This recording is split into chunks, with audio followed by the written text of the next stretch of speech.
और निकल करके करते हैं क्या मास्टर? गजल लगे तो भैया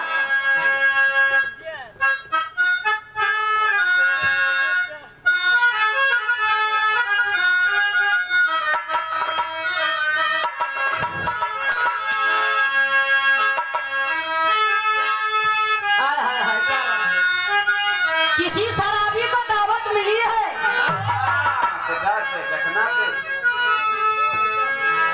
उसे शराब पीने की, खाने के साथ साथ शराब की भी दावत मिली है। तो वह विचार करता है मैं अपने यार के यहाँ जाऊंगा तो दावत को कैसे खाऊं, क्या करूंगा? क्या कहता है?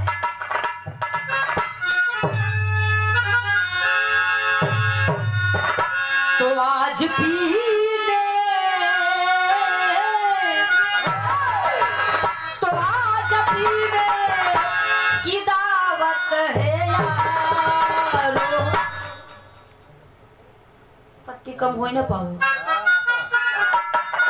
लगा रहा। तो आज पीने की दावत है यारो। चंद पर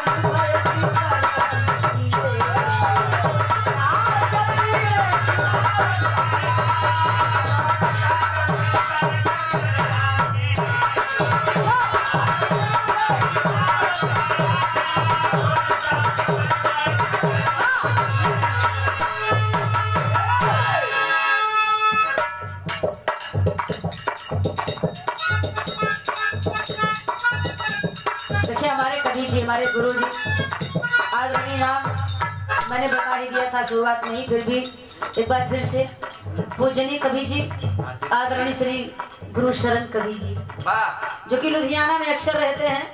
हाँ, गुरु के शरण में रहा करो आप। हाँ, और हमारे कवि जी के माने कि महाकवि गुरु जी आदरणीय पूजनीय माननीय गुरु जी श्री जगन्नाथ यादव जी, जो कि कवि भी हैं, कवि के साथ साथ बहुत अच्छे गायक कलाकार भी हैं। और करुण रस कहाँ आता है वो भी आप जान जाएंगे, उनकी गायकी में भी रस कहाँ आता है ये भी जान जाएंगे। इतना अच्छा सा बोल जाते हैं। और कहीं कहीं और कवि जी की झलक रागी भाई के गायकी में देखने को मिलती है। वाकई में हमारे कवि जी की तरफ से सुंदर पुष्पहार 101 रुपए का पुरस्कार, बहुत बहुत प्रणाम। पहले ही सब पंचन के नमन बा। तो आज पीने की दावत है यारो, अरे चांद पर बैठी कर हम पिएंगे तो उनकी जुल्फों के,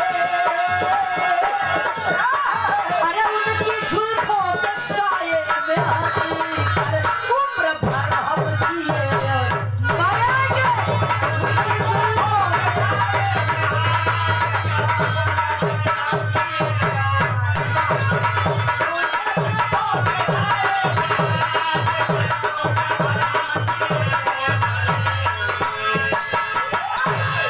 ए भैया इधर गजल का लाइन बा, भाव बड़ा खूबसूरत बा।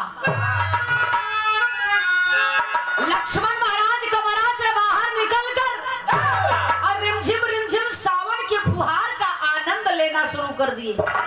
तो कवि जी ने लिखा क्या? अरे तो सेज सैया पे हो के मस्त लागी लक्ष्मण के दिल में।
क्या मास्टर भैया नज़म की लाइन में कहना पड़ा।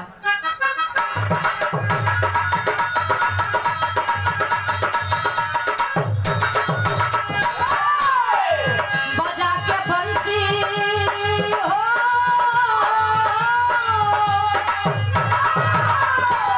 बजा के बंसी लखन तेज पे सूती गई ले हो, बजा के बंसी लखन तेज पे सूती गई ले हो, सुन के आवाज तीनों लोग गूंज गई ले।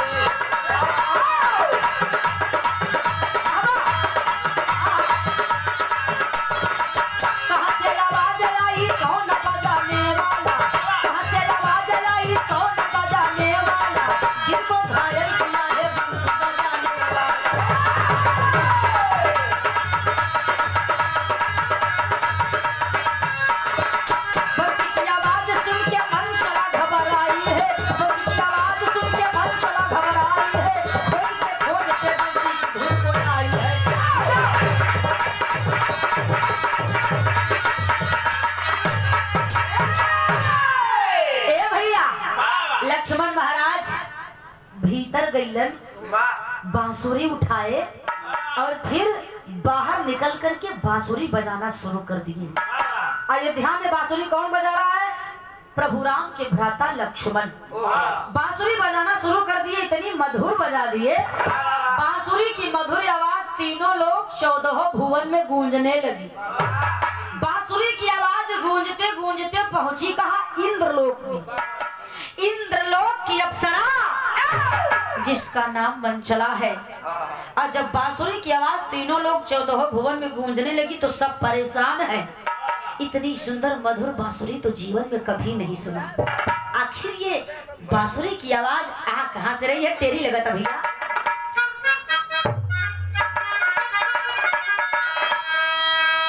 अरे हमारे राम तपसुरिया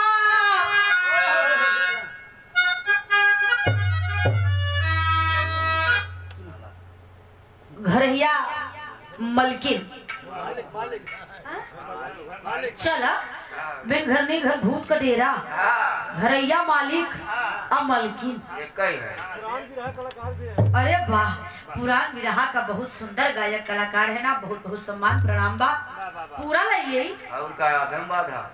500 रुपया पुरस्कार बा। अब वही चौचक खाता खोल है।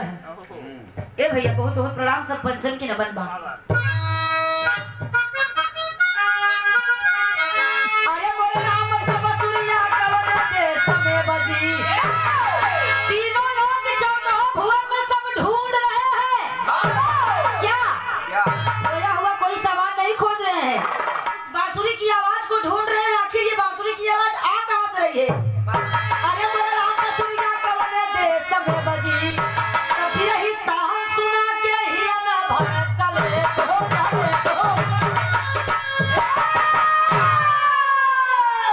बिरही तान सुना के हिया में भड़कल बसुरिया कौने देश में बजी। ए भैया, अब चारों तरफ लोग सोच रहे हैं कि इतनी सुंदर इतनी मधुर बसुरी की आवाज आवत कहां से बा।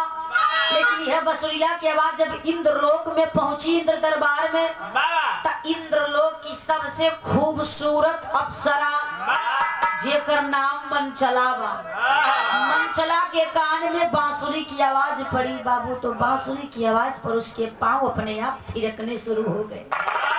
मन ही मन मगन होती है कि वाकई में जब इतनी सुंदर बांसुरी की धुन निकाल रहा है तो बांसुरी बजाने वाला कितना खूबसूरत होगा। एक बार उससे मेरा दीदार हो जाए, मिलन हो जाए, बस मैं उससे देख लूं। बस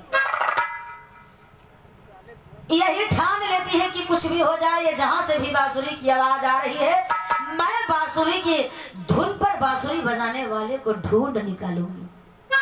मंचला इंद्रलोक से चली कहा मृत्यु लोक में, तो कहना पड़ा छंदवा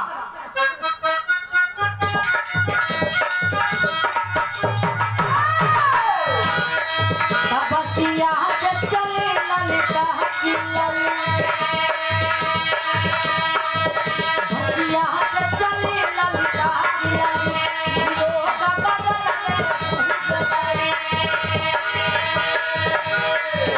लहरों से चले चीरता की हली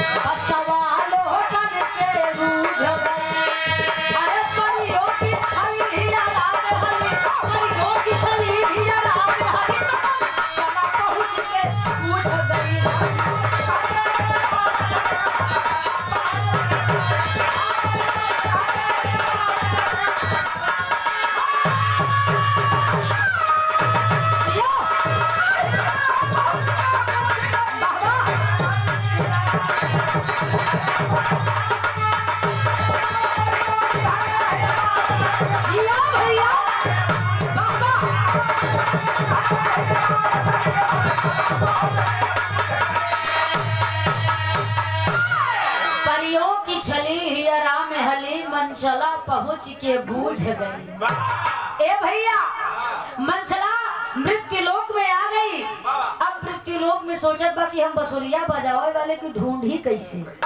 दिमाग लगाती है जिस दिशा से बांसुरी की आवाज आ रही है बाबूजी, उसी दिशा की ओर चल पड़ी है एकदम दीवानी मतवाली होकर के। तो वह तरज लगा था भैया का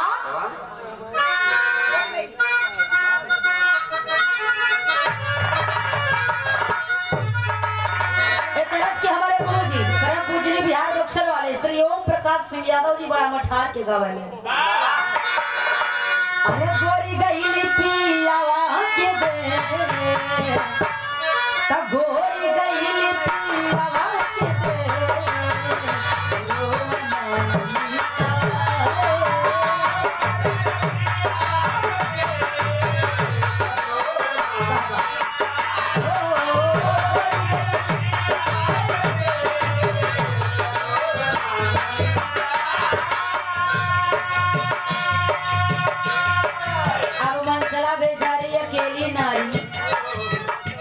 जिस दिशा में बांसुरी की आवाज आ रही है उसी दिशा की ओर से धार देती है। लोग उसे कोई पागल कहता है, कोई दीवानी कह रहा है।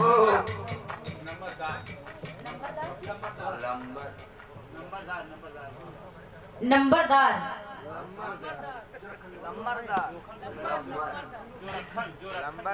जोरखन के पूर्वा से 101 रुपया पुरस्कार वो भैया की बहुत बहुत नमस्कार। लंबरदार अच्छा भैया तू तो हम सोचे थे नंबरदार बोली का बोली भैया लंबरदार भैया की तरफ से 101 रुपया पुरस्कार बहुत बहुत प्रणाम बा। कोई बात नहीं भैया हो जाता है। चलिए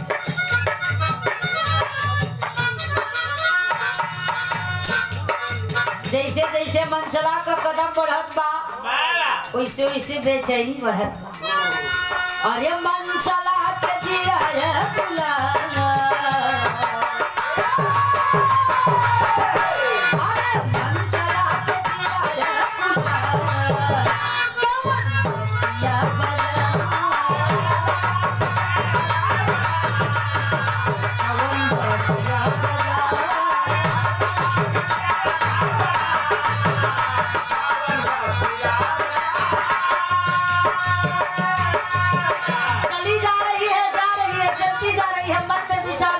क्या हाय हाय यही विचार करती है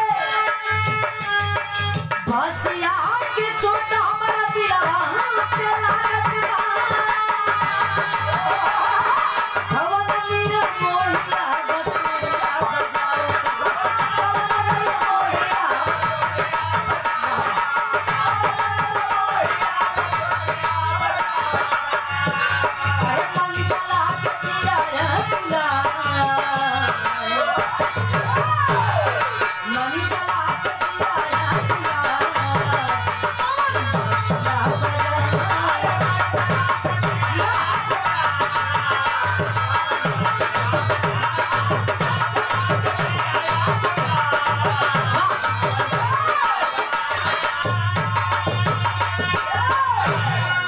मंचला बाबूजी बांसुरी की आवाज की तान पर आवाज के इशारे पर उसी दिशा की ओर बढ़ रही है।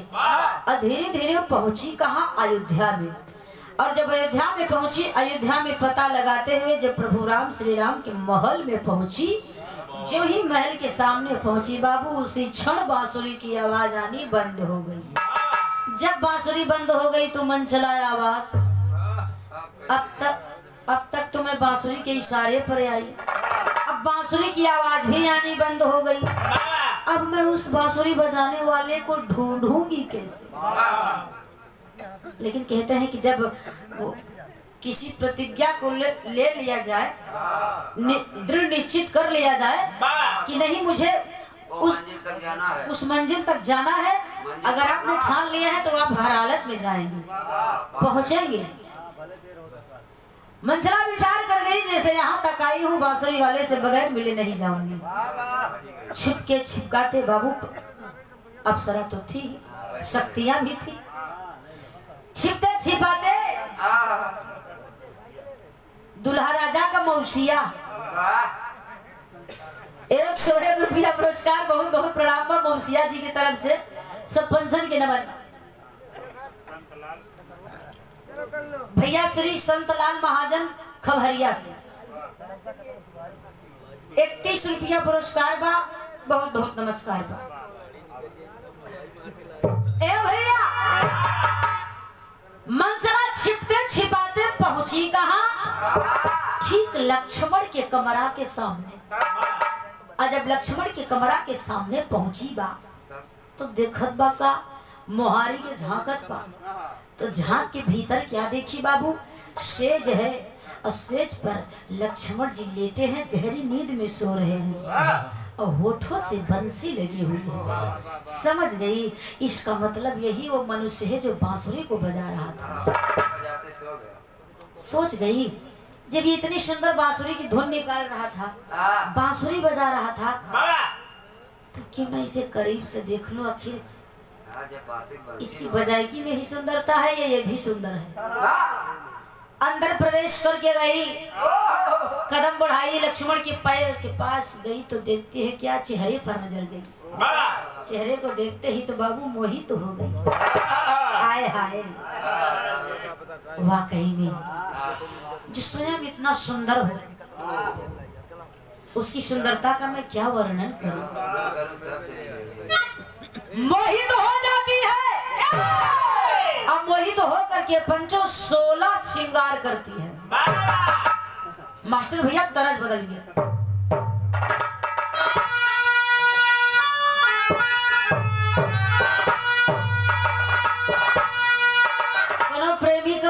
कोनो प्रेमिका के प्रेमी सिपाही में भर्ती हुई, पुलिस में बहाल हो गए। संजोग से ओकर ड्यूटी वही गाँव में लग गई जौने गाँव प्रेमिका बा। एक दिन वहाँ सोचे कि रजा नौकरी तो लगिन गई बा, कहे ना जाई हुस भेंट कई आई। पहुंचा धक धक वाली बुलेट लेके, अब पहुंचा प्रेमिका पानी दाना देश का पानी दाना देश बेचारी घंटा 2 घंटा बैठा करे बाद कहा हम जा तो प्रेमिका होकर भाई पकड़े पकड़ हथियार बंदूकी के पकड़ के कहा अजब आ ये है कहाँ जाब हमार बात माना, हमारा बात मान ले कब हम का कहत भैया।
सुनाई वाले में ये बड़का भैया जमीन पे बैठे वाले जमींदार है, चौकी पर बैठे वाले हम लोग चौकीदार है। गद्दा पे बैठे वाले गद्दार, अब मिलन से गद्दा पे बैठे वाले गद्दार है, नहीं सब तो के गद्दार दिखा था। झगड़ा लगाओ जी ना। अच्छा रुको, गद्दा पे बैठे वाले गद्दार है, तू कितना बैठा भैया? अरे देखकर ना सीधा चद्दर हो गद्दा के ऊपर, मैंने गद्दा बनाई, गद्दा के ऊपर चदरे बैठा। दादा कहा धुन से मनोरंजन बदे हो था, जैसे खाना में रसादार मिल गया, रायता मिल गया, रसगुल्ला मिल गया, रसादार पनीर और वही में राजा ज्यादा नहीं ना चटनी मिल जात है तो दूई पूरी हां धीरे धीरे और सरक जा से ए अब चटनी का मतलब ये होता कि चटनी उठावा रच बस रस के छुआ के हटाई हां जी दिया में चटनी का मतलब भात इंसान तो नाश कह दिया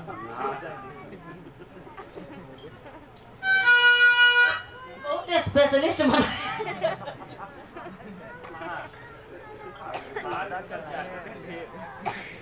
समोसा दे दे एक टाठी चटनी दे दे तब देखा भाई सिखा इसके जान तो ये भैया चार्ज न बता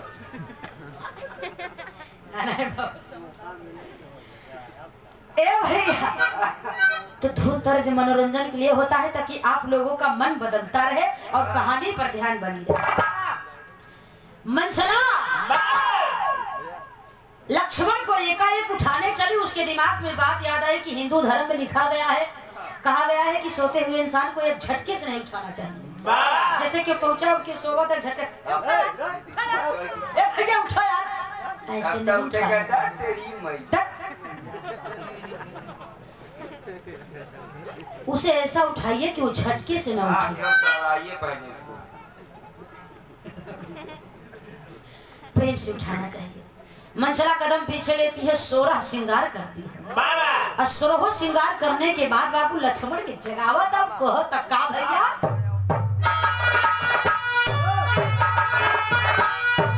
अरे तो बोली मनसला कि बोली मनसला तानी जागा हो पतिहरा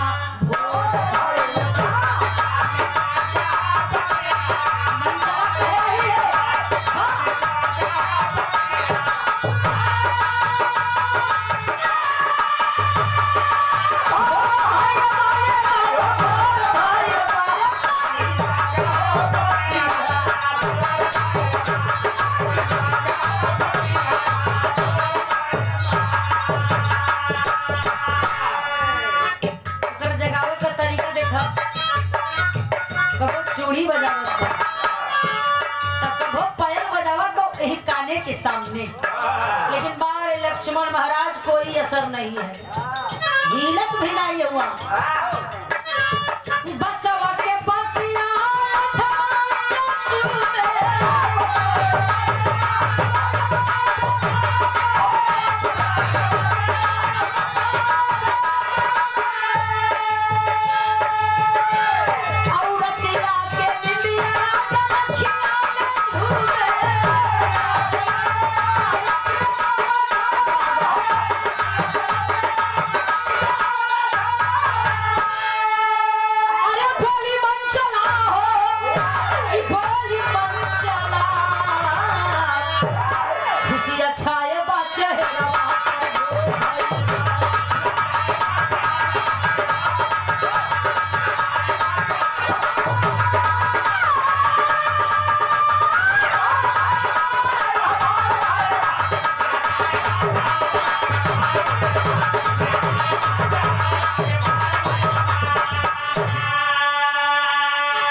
मनसला बहुत तरकीब अपना करके महाराज लक्ष्मण को जगाती है पंचो, लेकिन लक्ष्मण ऐसा नींदे गए कि हीलन तक ना। और जब लक्ष्मण ना ही जागे मनसला को क्रोध आ जाता है कि मैं अपना इंद्रलोक छोड़कर इस इंसान के लिए आई हूँ और ये इंसान मेरे लिए जरा सा जग नहीं सकता, मेरा आना व्यर्थ हो गया, इसने मुझे समझ क्या रखा।